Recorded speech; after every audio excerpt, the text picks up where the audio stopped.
Ako vyzerá momentálne jeden z mojich tréningov na nohy? Poďme sa pozrieť. Tréning začínam explozivitou a výbušnosťou.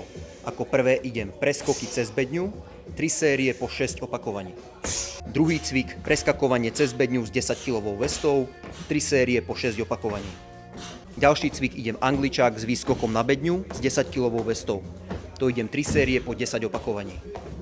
Ďalší cvik, skoky do diaľky, 5x12 metrov. To mi vychádzalo na nejaké 4 skoky. Ako ďalší idem superset 3 cvikov. Tieto 3 cviky idem hneď za sebou a pôjdem 3 kolá. Prvý je trap bar, tam ešte uvidím, na akú váhu sa dostanem, tak aby išlo takých kvalitných 10-12 opakovaní. Druhý cvik idem hyperextenzie, nakoľko som mal zranený hamstring, tak idem iba 40 kg, tiež 10-12 opakovaní. A tretí cvik idem bicykel, idem 30 sekúnd na najťažší prevod s maximálnou intenzitou. Dám 3 kolá, potom ešte možno nejaké lítka a bude hotovo.